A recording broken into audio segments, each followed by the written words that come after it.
Some scenes in this program have been reenacted, including the depiction of certain crime scene investigations.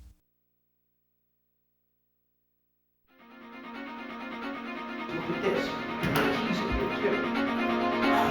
When a wealthy family is murdered in their home, it looks like a professional hit, until investigators begin to suspect it was really the work of a gifted amateur.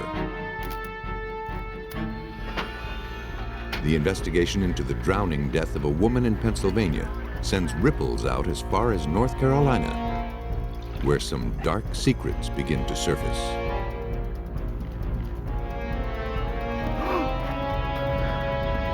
Detectives on the case of a murdered woman get more than they bargained for when they uncover a sinister family business. Every family has its problems. Every household has its secrets. But when the skeletons in the closet are real, forensics is called upon to get to the bottom of those family plots.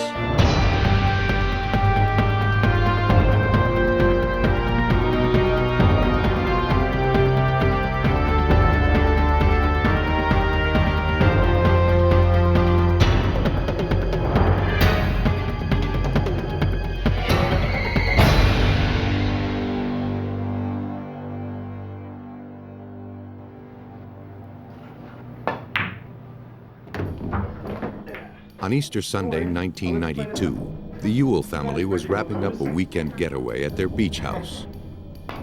Dana, a 20-year-old college student, bade farewell to his older sister Tiffany and his parents, Dale and Glee. Dana stayed behind to spend the evening with his girlfriend's family, while the others made the 200-mile trek back to Fresno. See you home. Have a nice flight. It was the last time Dana would see them alive. 2 days later, when he couldn't get his family on the phone, Dana called a neighbor to check on the house. The neighbor, accompanied by the Ewell's housekeeper, made a gruesome discovery. Mr. Ewell lay dead on the floor. He appeared to have been shot in the back of the head. As investigators from the Fresno County Sheriff's Department searched the house, they realized that Dale wasn't the only victim. His daughter Tiffany and his wife Glee were also found dead. Like her father, Tiffany had been killed execution style, ambushed with a single bullet to the back of the head. But Glee had known what was coming. It seemed that she had tried to run before bullets to the back and shoulder stopped her. The gunpowder residue on her sweatshirt told investigators that the killer had then fired into her body at close range. Based on the condition of the victims, investigators knew that the Ewells must have been killed almost immediately after they returned from the beach 2 days earlier. 5 spent slugs were collected from the crime scene. 1 more was found in Glee's body. In the master bedroom, investigators found an opened box of 9mm ammunition and an empty gun case. The owner's manual showed that the missing weapon was a Browning 9mm pistol. Since much of the house was ransacked, detectives first theorized that this was a burglary attempt gone awry. But the evidence didn't support that theory. No, looks like an amateur job. There was no forced entry. Many valuable items, including Dale Ewell's gun collection, were left in the home. Rather than use pillowcases to collect the loot, bed sheets were laid out and loaded up with worthless items like audio cassettes and coins. To homicide detective John Souza, even though the killers slipped in and out without notice, it just didn't look like a professional burglary. A good burglar searches dressers and stuff by starting from the bottom and going up. That way he has never have to close a drawer. He opens the bottom one, he searches it, he opens the next one, and they all stay open. Where here was a combination of everything. There was no pattern at all. The crime had been planned out to a T. Though many neighbors were in their backyards on Easter Sunday, no one noticed anything strange at the Ewell house, nor had they heard gunshots. Given the amount of forethought that must have gone into the murders, detectives could not discount a professional hit. Nor could they overlook the prospect that someone might be coming back to finish off the sole family survivor, Dana Ewell. Glad to have you in. He returned from school and met with investigators. If he feared for his life, he was hiding it, along with his grief. Really appreciate that. He's been just told that his family is dead, all his family. There's not a tear. And it just amazed me. I'm going, well, I'll give him the benefit of the doubt, maybe he's in shock. He told police that his mother had once worked for the Central Intelligence Agency. His father, who owned an airplane dealership, had a reputation as a ruthless businessman. As Dale's $8 million fortune grew over the years, it seemed likely that he'd made some enemies. Investigators delved into the family's personal and financial background, probing for dark secrets. None were found. Glee's history as a translator with the CIA was uneventful, and though many people seem to have disliked Dale Ewell, none had a motive to kill him and his family. What's this? Our lab technician. Dana was asked to inspect the house, keeping an eye out for anything missing. Blood that was. As you can see the blood stains here. We're not sure whose blood that was. Detectives noticed that he seemed unaffected by the blood-stained carpet. But he became indignant when he saw that investigators had damaged a light fixture. What happened here? Did your people do this? Immediately after the funeral, he started spending money. Put your hair back. He lavished his girlfriend with expensive gifts and purchased a $130,000 plane for himself. It was suspicious behavior, but Dana had an alibi. During the murder, he said, he'd been 4 hours away with his girlfriend's family. The girl's father, an FBI agent, confirmed it. If you could take Dana stood to gain millions of dollars from his family's death, but his perfect alibi meant that he couldn't have been the shooter. Detectives hoped that forensics would help find out who was. But there was little to go on. No footprints or fingerprints. Even the shells had been removed. The only physical evidence was the 6 9mm bullets expended at the crime scene. All hope of solving the case rested in the hands of ballistics experts at the Fresno County Sheriff's Department. The crime lab determined that the bullets had come from the box of ammunition found in the victim's nightstand. Identical scratch patterns told investigators that all 6 bullets had been fired through the same barrel. But when these marks were compared with ones from a Browning pistol like the one stolen from the Ewell's house, investigators found an obvious discrepancy. The scratches that indicate rate of twist didn't match. Rate of twist is the distance it takes a bullet to complete a single rotation. The Browning has a rate of twist of 10 inches, but the murder bullets showed a 12-inch rate of twist. For criminalist Alan Boudreau, there was no mistaking the findings. To me, that finished the issue. It's not a Browning pistol that fired the murder bullets. But these weren't the only marks on the slugs. Each of the 6 bullets bore deep scratches. Boudreau was puzzled by these peculiar marks. I'd never really seen anything like that before, although I had about 24, 25 years experience. Enlargements of the bullet markings were sent to law enforcement labs throughout the country, but none was familiar with the etchings or the unusual rate of twist. 6 bullets had been fired, yet no one had heard shots. Unusual gun barrel marks had etched a mysterious signature onto the resulting slugs. This suggested that the weapon had been modified, perhaps by a silencer. But the Sheriff's Department had little experience with them. I've never come across where someone had used a silencer. Silencers not, I mean, they're used and you see them on TV a lot, but think it's more movie drama than actually in real life. Silencers are not used in crimes, and so that was kind of unusual in itself. Before, Souza had only theorized that murder was the motivation. If a silencer had been used, he now had the physical proof. You got a silencer, you got a killer that came to the house to kill people. That was the sole purpose. After their ballistics analysis, investigators studied the microscopic residue from Glee's sweatshirt. It's common to find gunmetal residue near close-range shots, but this one contained an unusual mix of rubber, steel wool, and bright yellow fibers. The forensics team couldn't identify the source of these materials, but knew that they had somehow been used to modify the weapon. Their findings corroborated the silencer theory.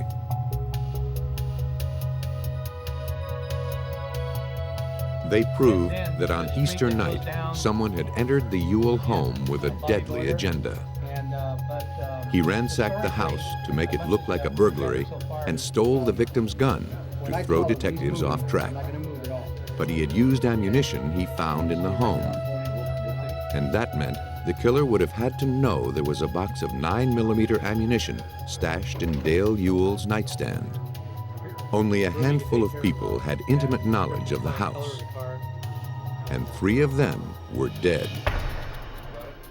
Detectives probed more deeply into Dana's background. College classmates at Santa Clara described him as a preppy, clean-cut loner, obsessed with wealth. So it was odd, they thought, that he'd been best friends with a student named Joel Radovsich, who was nearly kicked out of school for stealing furniture. Joel seemed defensive with investigators. He told them that he barely knew Dana. His whereabouts on Easter Sunday could not be confirmed. Look, I already told y'all I know. I don't know anything about it. Surveillance on Dana showed that Joel moved into the Ewell home 2 months after the murders and lived there until the following October. During that time, Dana paid his friends bills and treated him to thousands of dollars worth of helicopter lessons. Yet when Dana was asked about Joel, he denied knowing him. Detectives had caught both young men in a bald-faced lie. They needed to find out what else they might be lying about. More than a year after the triple homicide of a wealthy Fresno family, detectives still didn't have enough evidence to prove that Dana Ewell and Joel Radovsich were involved. And the pair was well aware of that fact. When Dana returned to Santa Clara the following spring, they communicated only through beepers and payphones. Dana was skilled at dodging the detectives. Dana was always looking over his shoulder, very cautious. He would go to the Jet Center in San Jose Airport, and they had insulated booths, payphone booths.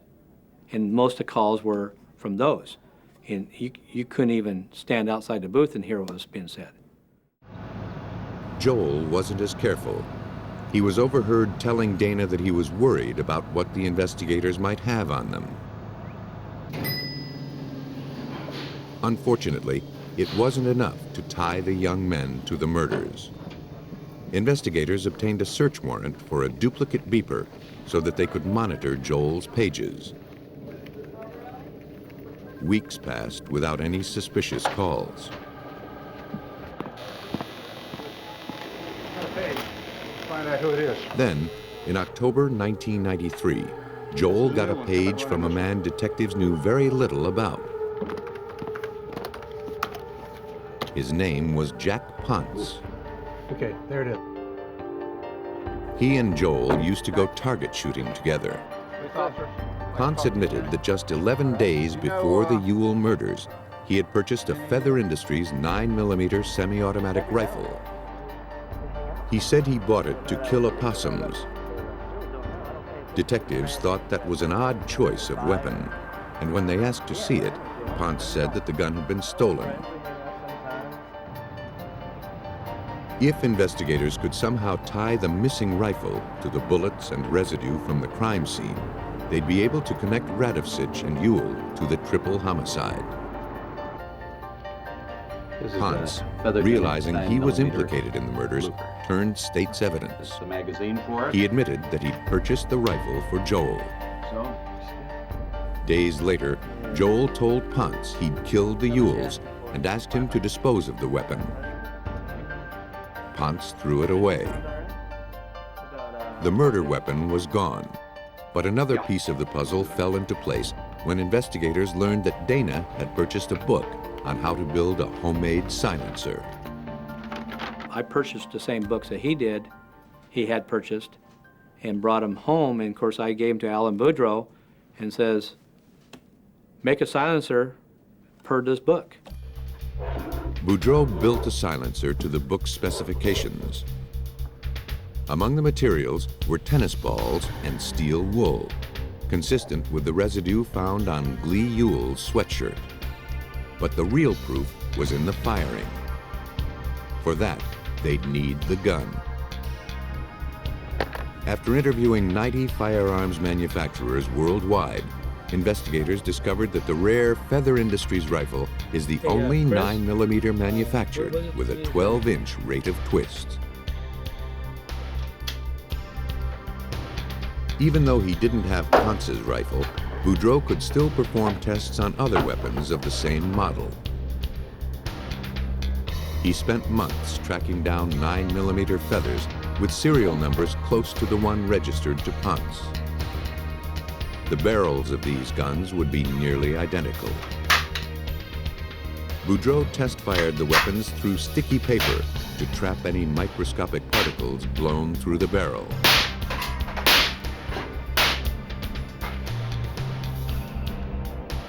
This trace evidence was compared to the residue found on Glee Ewell's clothing. The unusual yellow fibers, the rubber particles, and the steel wool were an exact match. And it was not difficult to reasonably conclude, yes, there is tennis ball material on Mrs. Ewell's sweatshirt, and it's consistent with the silencer that I constructed based on the information from Detective Souza. The test bullets closely matched the characteristics of the murder bullets. The rate of twist was correct. The deep scratches were nearly identical to the murder bullets. And finally, the gun extruded the same residue as was found near Glee Ewell. No other type of weapon could have matched so closely.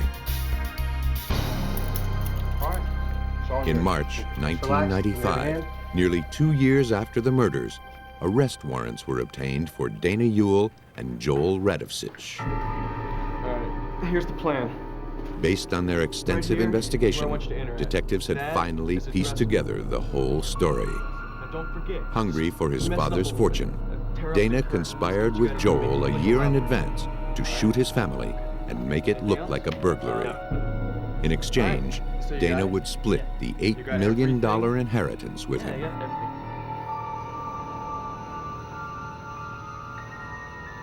While Dana established his perfect alibi 200 miles away, Joel slipped into the Ewell home with a spare key. He shot Dana's sister and mother first, then waited for Dale. They'd figured that without the weapon, they couldn't be tied to the murders. But as cleverly as they'd planned, Dana and Joel's designs weren't bulletproof. Neither man ever confessed. In May of 1998, Ewell and Radovsich were found guilty of 3 counts of first-degree murder and sentenced to life in prison. In the Ewell case, creeping suspicions undermined a tight-lipped conspiracy. Elsewhere, a murder investigation was triggered by an innocent comment. Allegheny County 911, what's your On emergency? November 7th, 1994, police in Pennsylvania responded to a 911 call from a distraught man named Timothy Calm Boskowski. down, sir. Calm down. What's your address? Lee, we got a detail in Ross Township. It's a white female found in a hot tub. His wife Mary Ann had lost consciousness in the hot tub. He couldn't resuscitate her. Police arrived to see paramedics attempting to revive her. What happened this evening? Their efforts failed. Is she gonna be okay? I was inside, she was out here in the hot tub, and I saw her, and I just... Her heart stopped as she was rushed to the hospital.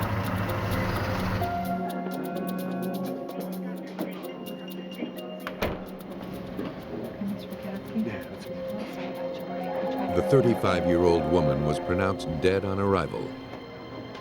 She had a .22 concentration of alcohol in her bloodstream. I'm sure you did, yeah, I do appreciate it. More than twice the legal limit for intoxication. Were you aware that my wife drank? Boskowski told the nurse that Mary Ann had been a heavy drinker and that he blamed the drowning on her alcoholism. Cut down some, and she just wouldn't. You got it? In Allegheny County, cases of accidental death are police matters, so technicians process the scene. Investigators questioned Boskowski's parents, who'd been called over to babysit while Timothy was at the hospital. Okay, well... It's a shock. It's really a shock. Boskowski's father made the comment that this wasn't the first time their son had endured such a tragedy. His first wife, Elaine, had died 4 years earlier, nearly to the day. When Boskowski returned from the hospital, investigators were waiting for him. Boskowski described the incident. Throughout the day and into the evening, he estimated that Mary Ann drank between 13 and 15 cans of beer. Around 11:30 that night, the couple downed a bottle of wine. Mary Ann was an alcoholic, her husband said. Boskowski claimed that Mary Ann stayed in the hot tub after he got out.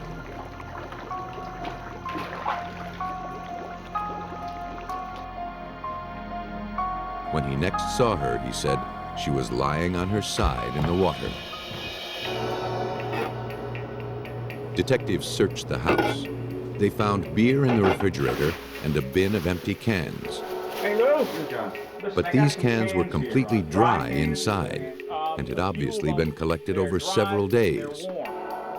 Cans that had been opened that evening would have still held some liquid.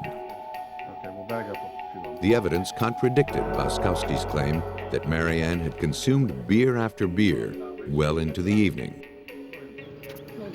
They also learned that a friend of Mary Ann's had spoken to her on the telephone for an hour and a half earlier that afternoon.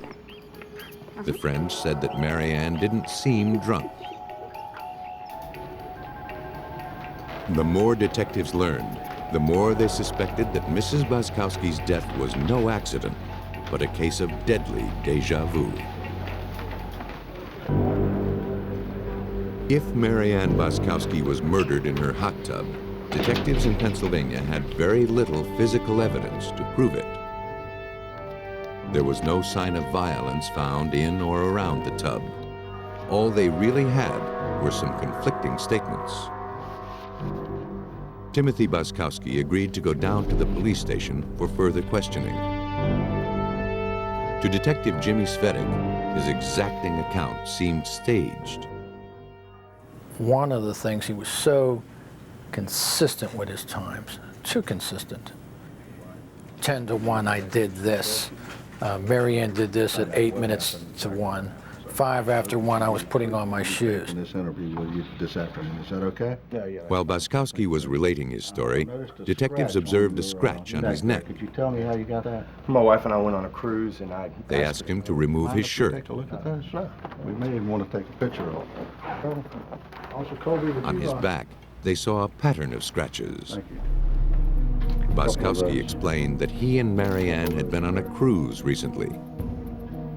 While in the tub, he had asked her to scratch his sunburned back. Given the suspect's pale skin and the deep gouges, the explanation seemed implausible. Okay, that's some scratches there, Tim. These looked like marks from a struggle. When investigators questioned Boskowski about his first wife, his demeanor drastically changed. Married prior to this lady, is that true? No, I'd rather not discuss that at all, if that's all right. He cut the interview short and demanded a lawyer. Without enough information to detain him, he was free to go. Would like to discuss that at all? Not at all. Investigators immediately contacted law enforcement in Greensboro, North Carolina, where Boskowski and his first wife had lived. They uncovered some uncanny similarities between the two Mrs. Boskowskis. Boskowski had met both wives, Mary Ann and Elaine, in church singles groups. Okay, you looked at this already? Yeah, I looked at it. All right. I thought she was Yeah, she Both worked as religious school teachers. Yeah. They were the exact same weight. That you laugh, and then we I had such a good time. Even more chilling were the similarities between their deaths.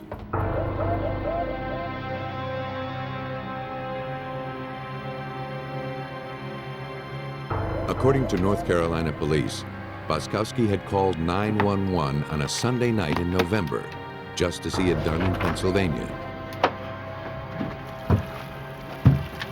Paramedics arrived to find Elaine on the bathroom floor with her husband attempting CPR. Okay, so we're here. Let me ask you a few questions about what happened last night. Boskowski claimed that his wife had been drinking heavily that evening, fell unconscious in the tub, and drowned. Do you know where? Okay, you were listening to music. Was that on a tape? Though detectives in North Carolina were suspicious, they didn't have enough evidence to disprove the husband's account. So you performed CPR? Cause of death was left blank on the death certificate. Boskowski was never charged. I tried to get her to stop, but I mean, you know. Now, 4 years later, detectives in Pennsylvania were faced with the possibility that their case would end the same way. To bring it to trial, you need more than just suspicion. You need a case. You got to put the evidence together, and everything has to be there. And they just didn't have what they needed. Though the bizarre circumstances of his wife's drowning deaths pointed to foul play, it would be a challenge for investigators in Pennsylvania to differentiate an accident from a murder, especially when there were no witnesses. Unless Mary Ann's body had a compelling story to tell, Boskowski would have just washed his hands of another suspicious death. The autopsy began with an inspection of the body. There was no evidence of external trauma, just a few fresh bruises.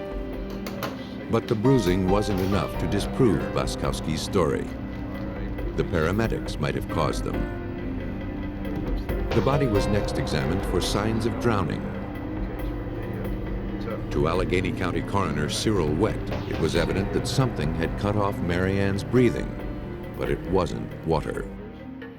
These lungs were not wet and heavy at all, and if she had drowned in this tub, I believe that there certainly would have been a fair amount of water into the lungs.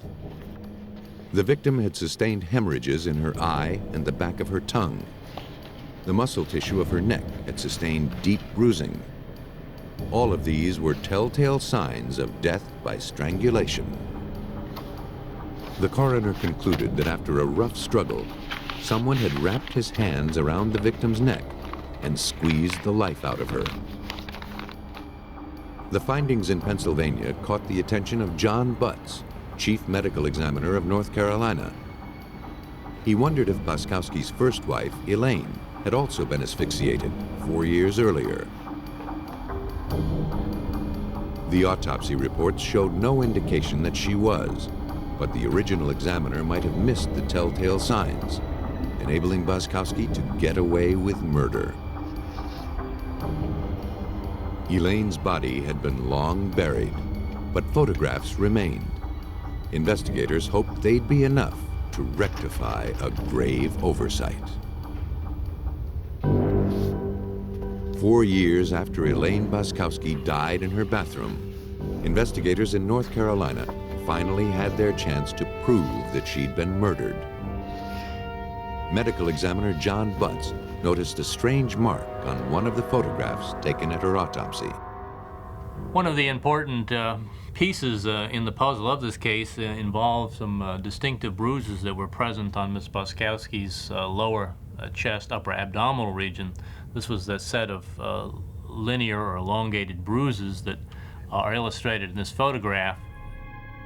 These parallel bruises, called railroad tracks, matched the shower door railing in the Boskowskis' bathroom. At autopsy, their significance was overlooked. But knowing how Timothy Boskowski had allegedly killed his second wife helped Butts find clues to the death of his first one. She was literally squeezed to death. This bruise was produced when this woman's abdomen, upper chest region was pushed or compressed down onto the shower track. And again, it was our feeling or our conclusion that that's actually the mechanism of her death. Based on what North Carolina investigators had turned up, detectives in Pennsylvania looked for more similarities between the two cases. They learned that both of Boskowski's wives were planning to leave the marriage.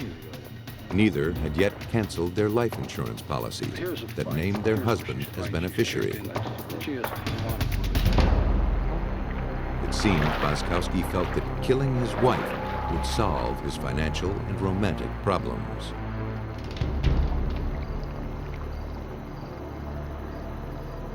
When history began to repeat itself with Mary Ann, he resorted to a plan that worked in the past. Thanks to the astute work of investigators in North Carolina and Pennsylvania, the staged drowning of his second wife would be Boskowski's last. In 1996, he was convicted of the murder of Elaine. In 1999, he was sentenced to death for the murder of Mary Ann. Timothy Boskowski's murderous past eventually caught up with him. In New Jersey, police again would have to look backward to solve a death in the family. Early Saturday, March 4th, 1995, a jogger was having a run through East Side Park while most of Paterson, New Jersey still slept. One of its residents had apparently chosen to sleep practically on the jogging path. Hey, buddy, you all right? Only a pair of feet stuck out of the sleeping bag. The jogger wondered how the person could breathe and realized the occupant wasn't breathing at all. Police confirmed that the body in the bag was deceased. They interviewed the jogger and fanned out to look for evidence of a possible homicide. The victim was a young female, 18 to 24. She'd been beaten. The sleeping bag interior was blood-stained, but not soap, suggesting she was stuffed into it afterward, probably to move her to this spot. Detective Mike Cassari led the investigation. We knew it was a murder. We knew that wasn't the original scene. It was just that we were trying to figure out who did it, and that's where the whole thing started. Most every homicide investigation begins with the victim. In this case, she had no identity. The cause of death was blunt force trauma to the head. The medical examiner found no sign of sexual assault. The blood-stained portions of her clothes were carefully cut away, and the blood tested against the victim's own. If some of it didn't match, investigators hoped that it could be used against a suspected culprit. But all the stains matched the victim's blood. They found neither hide nor hair of any potential suspect. At the New Jersey State Identification Bureau, the victim's fingerprints were run through AFIS, the Automated Fingerprint Identification System. It compares prints from police files all over the country. Within hours, it found a match right in New Jersey. The victim was 18-year-old Tara Carter. Her prints were on file because she had once been arrested for shoplifting. Her parents had moved out of state. but police found her closest relative, her sister. They brought a photo of the victim. See if you see anybody you recognize. A friend came to help because she couldn't bring herself to look at it. Yeah, I recognize her. They made the ID. Now there was no doubt Tara Carter was dead. Police learned that Tara said she was going to spend the weekend with her boyfriend. He went by the name Original. She didn't know his real name or where to find him. She also said that Tara had been living with a family friend, a widow named Celestine Payne, and her children. They might know more. Payne lived in a nearby neighborhood where she occasionally rented rooms in her house. Police paid her a visit. Celestine offered to help in any way that she could. She directed us to the bedroom area where Tara slept with her two daughters. And myself and Detective Reyes looked around. You know, it's common to look for phone books or anything with possible, you know, names of friends or anything, because we had nothing. We didn't have anything to go on to solve this crime at that point. Oh, no. Wendy, you can't take that. Tara Carter was treated like a member of Payne's family. She was the best friend of Celestine's daughter, Wendy, with whom she shared the room until Wendy moved to South Carolina. Got this carpet for Detectives looked in the closet where Tara kept her belongings. That's all I know. They found nothing to indicate she was in any kind of trouble with her mysterious boyfriend or with anyone else. When Payne could offer no new information about the victim's boyfriend, Original, police put the word out that they needed to speak with him. In the meantime, they looked for more information about the victim. Payne directed them to the basement, where more of Tara's things were stored. You know, I think Tara told me I would call in. They didn't know what they were looking for until they found it. In one area, drops of blood dotted the basement floor. Detective Reyes automatically told Miss Payne not to touch anything, you know, that it's possible that the crime happened here. And she again said, well, if it happened here, I want to know about it. This is my house. See these drops right here? The amount and position of the blood droplets raised suspicions, but didn't suggest that this was the murder scene. Investigators weren't sure what the drops meant. And you could see a dripping stain coming down from the rafter. Directly below it was a stain of blood, which indicated that it's possible blood may have dripped from the upstairs into the basement. You need to go back upstairs and look there. Celestine Payne gave her consent to a more thorough search of her house. She said, I want to know about it. Whatever it takes to figure out, you guys do what you got to do. While the forensics team was dispatched, detectives continued their investigation. They headed back to the victim's closet, which turned out to be directly over the blood-stained beams. They found blood on the wall and floor of the closet, along with blood-stained women's underwear and other garments. It looked like bloody murder, but investigators had to be sure. Can you hand me the club bar, please? Samples were collected and sent to the New Jersey State Police Central Lab, where genetic markers in the blood were scrutinized. These proteins, inherited from our parents, don't change. Though not as precise as DNA testing, genetic marker testing is often sufficient because certain markers are more rare than others. Senior forensic scientist Cynthia McSweeney analyzed the samples from the closet. And I was able to determine that this blood stain was consistent with only 3% of the black population. That 3% included the victim, Tara Carter. The evidence proved that she had met her death inside the house. Well, we just got a few questions. Celestine Payne accompanied detectives to the station for questioning. She told them that she last saw the victim at 11 a.m. on Friday, March 3rd, the day before her body was found. Tara said she was going to run errands.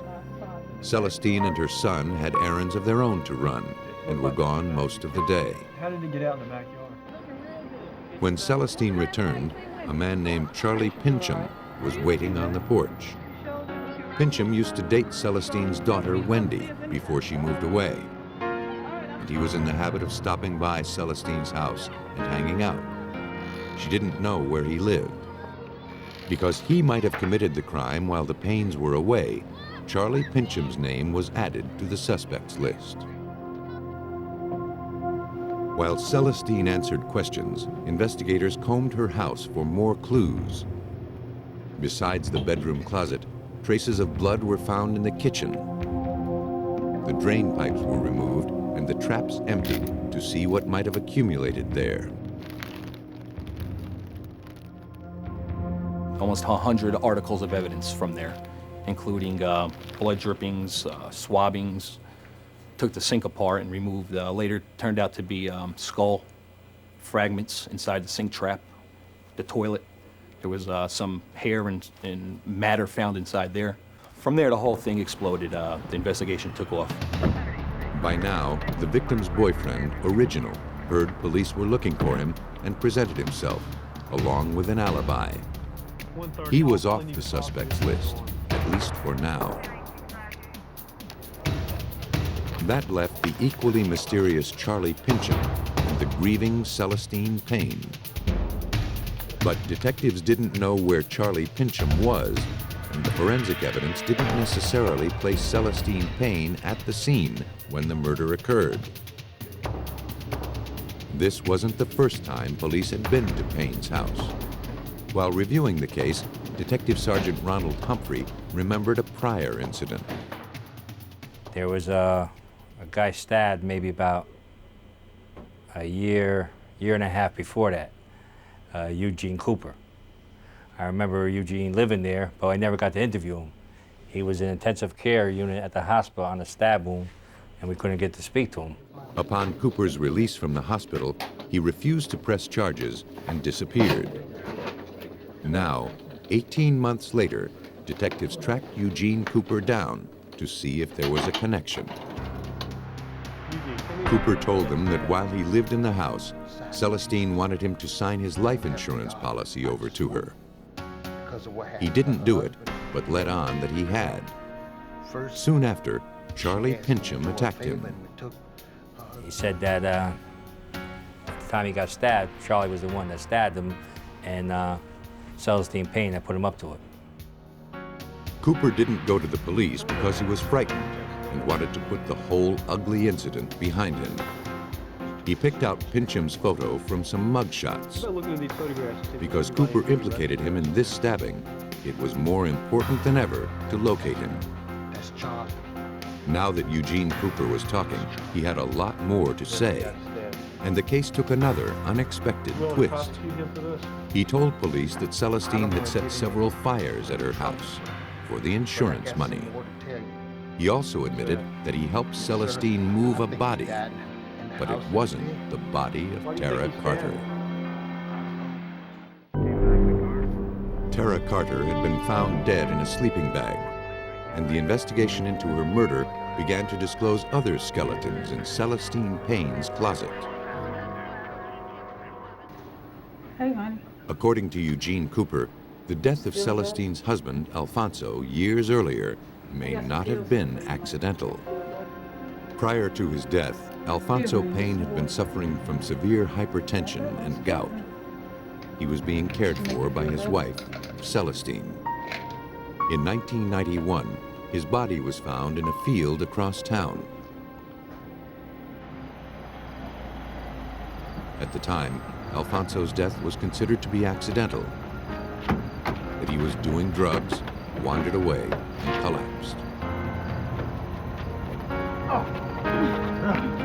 Now, 3.5 years later, Eugene Cooper told New Jersey police that he'd helped Celestine and her children dump Alfonso Payne's body on the other side of town. With Cooper's new information, detectives pulled Alfonso's medical records and autopsy report. They found that before his death, he had been too ill to even get out of bed, let alone get across town. The autopsy showed that the drugs in his system at the time of death weren't those prescribed for his medical condition, but high dosages of 5 kinds of tranquilizers and antidepressants, all prescribed for Celestine. Hey, can you lift the bed up? Yeah, sure. Investigators had enough to get another search warrant for Payne's home. They found that besides the policy on her husband, Alfonso, and for fire damage, Payne also managed to get one on Eugene Cooper, even without his signature. It appeared that Celestine Payne may have killed her husband, and once again, insurance seemed to be the motive. They also found a policy on Tara Carter's life. Looks like a couple of insurance. This was policies. strange because, like Cooper, she wasn't related to Payne. The policy provided a possible motive, Eugene Cooper, I don't but not enough evidence to arrest Celestine for murder. You have the right to talk to a lawyer and have him present with you while you're being By questioned. this time, Charlie Pincham had been found and arrested for stabbing Eugene Cooper. Eventually, he admitted to it, saying that Celestine Payne put him up to it. Then, investigators asked him what he knew about the Tara Carter murder. He said he was there and tried to stop it, but Celestine Payne killed her. Afterward, he admitted helping her move the body, using a car she rented. They had what they needed to arrest Celestine Payne. Put your hands behind your back. Then they tracked down the rental car. Cynthia McSweeney tested the trunk for traces of blood and found nothing. But her job wasn't finished. Her tests of the liner below the trunk carpet yielded different results. When I analyzed the liner and did get a positive result, I began to think that perhaps the person had tried to clean up the area but had not done a thorough job. As before, a genetic marker analysis of the blood proved it belonged to the victim, Tara Carter. Its presence in the trunk of a car rented by Celestine Payne linked the suspect to the crime. You've got a pretty good racket. Despite the evidence, she flatly denied any wrongdoing. I know he lied. Like He many wanted me to women know. who killed, she hoped her charm could mask her guilt. Talk to a lawyer and have him present with you while any questions. Detective Michael Casari didn't buy it. Decide to answer any questions. Celestine was a devious woman. She would look at you and say, "Child, I didn't do this murder," and almost melt into you. You know, I had nothing to do with this. I would never hurt anybody. And she's using her kids to kill people, including her own father. She's killing her friends. She's killing family people. She's evil. That's the only one word to put, an evil woman. She passed that evil on to her daughter. Oh, no, thank you. Explain Investigators learned that while Wendy pretended to be Tara's best friend, she also pretended to be Tara, at least long enough to sign a life insurance policy in Tara Carter's name. Oh, yeah.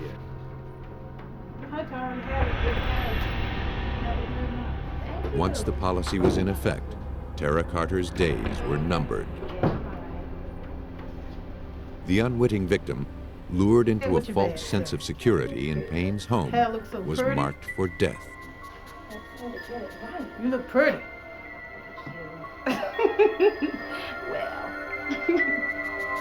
It came quickly. Pincham admitted using a crowbar. Her body was stashed in the upstairs closet until it could be bundled and moved safely without being detected. Ultimately, the forensics clinched the case, and even Celestine Payne couldn't deny it. The bloodstains, the financial motive, and the opportunity all pointed to Payne, her daughter Wendy, and Charlie Pincham. When faced with the evidence, they plea bargained. Celestine Payne and Charlie Pincham received life, and Wendy Payne received 28 years. To solve some homicides, investigators need look no further than the victim's own home. But just because a suspect is a relative doesn't mean the case will be solved with relative ease. A killer in the home will take greater care to cover his tracks. It's up to forensics to make sure that deadly secrets don't stay buried in family plots.